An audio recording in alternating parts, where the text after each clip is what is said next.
بسم اللہ الرحمن الرحیم۔ السلام علیکم ورحمۃ اللہ وبرکاتہ۔ ناظرین، کیسے ہیں آپ سب؟ امید ہے آپ سب خیریت سے ہوں گے۔ آج میں آپ کے لیے شب قدر کے متعلق حدیث لے کر آئی ہوں کہ اس رات عبادت کرنے میں کتنا ثواب ہے اور کتنی عبادت کرنی چاہیے۔ اس ایک رات میں عبادت کرنا گویا کہ آپ نے 1000 سالوں عبادت کی ہے۔ اب سب سے پہلے میں آپ کے سامنے شب قدر کے متعلق جو آیات ہیں وہ بیان کروں گی۔ جیسا کہ قرآن میں اللہ تعالیٰ نے ارشاد فرمایا، انا انزلناہ فی لیلۃ القدر، کہ ہم نے اتارا ہے اس رات کو، یعنی اس قرآن کو اس رات میں، یعنی شب قدر میں۔ وما ادراک ما لیلۃ القدر، اور کیا آپ جانتے ہیں کہ لیلۃ القدر کیا ہے؟ لیلۃ القدر خیر من الف شہر، شب قدر بہتر ہے 1000 مہینے سے۔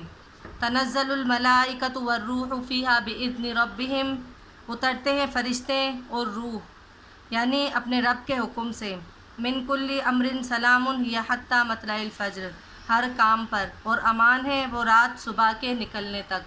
اب اس آیات کی تفسیر میں، یعنی شب قدر میں قرآن کریم کا نزول ہوا، یعنی قرآن مجید لوح محفوظ سے سماع دنیا پر شب قدر میں اتارا گیا، اور شاید اسی شب میں سماع دنیا میں پیغمبر صلی اللہ علیہ وسلم پر اترنا شروع ہوا۔ اس کے متعلق کچھ مضمون سورہ دخان میں گزر چکا ہے، وہاں دیکھ لیا جائے۔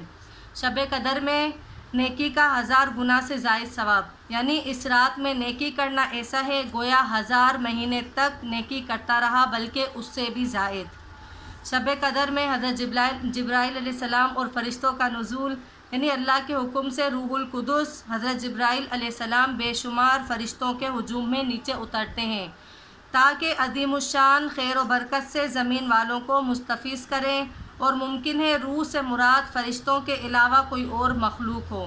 بہرحال اس مبارک شب میں باطنی حیات اور روحانی خیر و برکت کا ایک خاص نزول ہوتا ہے، یعنی انتظام عالم کے متعلق جو کام اس سال میں مقدر ہے ان کے نفاذ کی تعیین کے لیے فرشتے آتے ہیں۔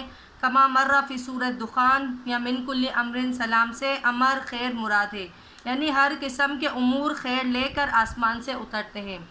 اب امن و سلامتی کی رات، یعنی وہ رات امن و چین اور دل جمعی کی رات ہے۔ اس میں اللہ والے لوگ عجیب و غریب طمانینت اور لذت و حلاوت اپنی عبادت کے اندر محسوس کرتے ہیں، اور یہ اثر ہوتا ہے نزول رحمت و برکت کا، جو روح و ملائکہ کے توسط سے ظہور میں آتا ہے۔